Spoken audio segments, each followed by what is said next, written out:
कहानी है रामपुर गांव की, जहां के मर्द महिलाओं को हमेशा नीचा दिखाने की कोशिश में रहते।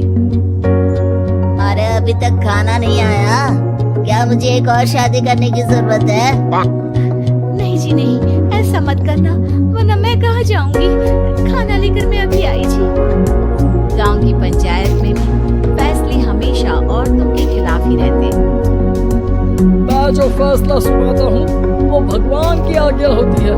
इस लड़के ने अपने मन से शादी करके अच्छा नहीं किया। लड़के को घर भेज दो और इसकी शादी इसकी जाति के किसी लड़के से करवा दो। लेकिन ये लड़के, इसे तो गांव के बाहर निकाल दो। नहीं नहीं जमींदार साहब, ये क्या बोल रहे हैं? ऐसा नहीं हो सकता। मेरी बेटी मासूम है, इसे अच्छे बुरे की समझ नहीं है। अरे कहाँ जाएगी ये बेचारी? कहाँ जाएगी? इतनी चिंता है तो पूरे परिवार का गांव निकाला कर देते हैं। बेचारी, पूरे बसे बसाए परिवार को गांव छोड़ना पड़ता है।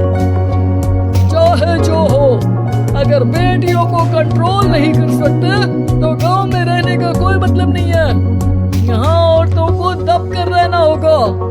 कोई भी अपने हिसाब से कुछ नहीं कर सकता, सब ईश्वर की मर्जी से ही होगा। तभी गांव का एक आदमी दौड़ा दौड़ा आता है।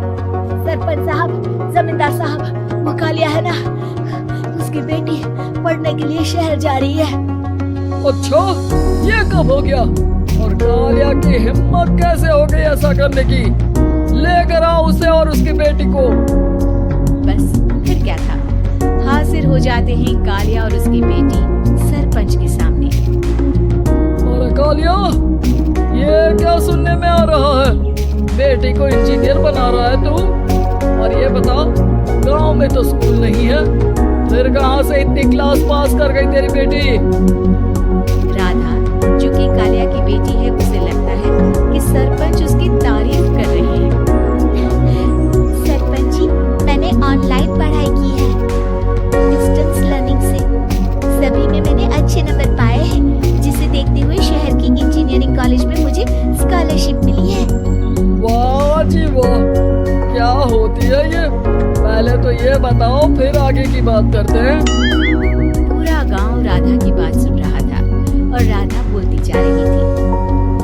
तो ऐसे मैं फ्री में एक अच्छी शिक्षा लेकर गांव में जो कुछ परेशानियां हैं, जैसे बिजली, पानी और इंटरनेट जैसी समस्याओं के लिए काम करूंगी। मैं गांव को शहर से जोड़ने के लिए पुल का निर्माण करवाने का प्रस्ताव रखूंगी। मुझे पूरी उम्मीद है कि जल्द ही हमारा गांव भी तरक्की की राह पर चल पड़ेगा। राधा की बात सुनकर सारे गांव वाले ताली बजाने लगते हैं। सरपंच को समझ नहीं आता कि वो क्या करे। चुप रह नादान लड़की, गांव के खिलाफ जाने के लिए तुझे गांव से बेदखल कर दिया जाएगा, वो भी पूरे परिवार के साथ। और हाँ, अगर ठीक से गांव में रहना चाहती है तो ये पढ़ाई लिखाई छोड़ दे। हम तेरे लिए गांव का कोई होनहार लड़का देखेंगे। तभी गांव का एक आदमी बोल पड़ता है।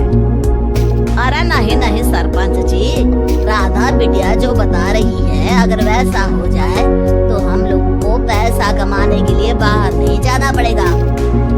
हाँ जी, और ना ही कोसों दूर पानी के लिए भटकना पड़ेगा। हमारे बच्चे भी अच्छी पढ़ाई कर सकेंगे और आगे बढ़ेंगे, ना कि हमारी तरह खेती करते बैठेंगे। क्यों गांव वालों, राधा बिटिया का साथ देना चाहिए ना। सरपंच देखता है कि गांव राधा के साथ है तो वो चुप हो जाता है। वो घर आकर अपने सलाहकार से बात करता है, जो बहुत ही चालाक किस्म का इंसान होता है। अरे सरपंच साहब, आपको बहुत ही होशियारी से काम लेना पड़ेगा। एक बार गांव तरक्की कर गया, यहाँ के बालक पढ़ लिए तो कोई ना पूछेगा आपको। और फिर ये जो बेटा और बेटी है ना आपके, इनको भी आम लोगों की तरह ही जीवन जीना होगा। हाँ, लेकिन करे तो क्या करे?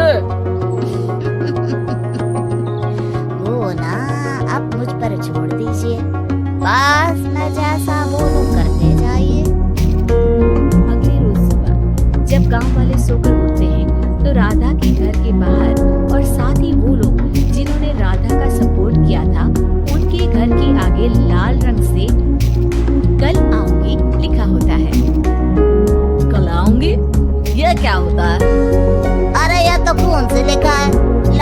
कोई भूत प्रेत या चुड़ैल का साया है। चलो सरपंच जी के पास चलते हैं। सभी सरपंच के पास जाकर उसे सारी बात बताते हैं। ओह, ये तो बड़ी मुश्किल की बात है। चलो, मैं एक बाबा को जानता हूँ, उन्हें बुला लेता हूँ। सरपंच बाबा को लेकर गांव के घर के बाहर जाता है। ओहो, तो ये वो चुड़ैल है जो उन लोगों को निशाना बनाते हैं जो गांव को बदलने का सपना देखते हैं। वो गांव को ऐसे ही संपन्न देखना चाहती है। वो नहीं चाहती कि कोई बाहरी आका कायाकल्प करे। क्या तुम लोगों में से किसी ने गांव को बदलने की सोच रखी है? तभी राधा की माँ रोते रोते आती है। मेरी राधा घर से गायब हो गई है। अरे कोई तो बचाओ, मेरी बच्ची कहाँ गई?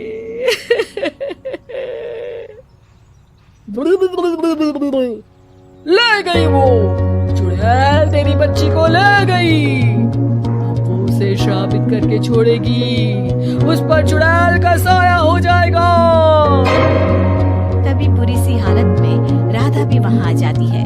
उसके बाल चुड़ैल की तरह फैले होते हैं और कपड़ों में खून लगा होता है। सभी राधा को देखकर डर जाते हैं। पता नहीं मुझे कौन उठा कर ले गया था। अरे तू रो जा चुड़ैल, अब हम लोग इस गांव में नहीं रुकेंगे। अरे कैसे बातें कर रहे हैं आप? कल तो आप मेरे भरोसे गांव का हुलिया बदलने, अपने बच्चों को पढ़ाने और तरक्की उन्नति की बात कर रहे थे। तो आज क्या हो गया आपको?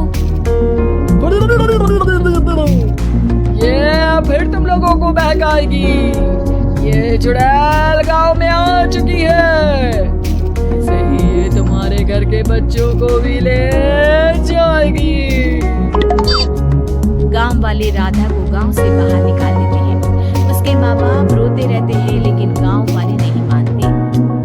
मैं भी अपनी बहन के साथ गांव के बाहर रहूंगा, लेकिन वो पढ़ाई नहीं छोड़ेगी। वहीं सरपंच के घर पर सलाहकार कहता है। देखा, सांप भी मर गया और लाठी भी नहीं टूटी।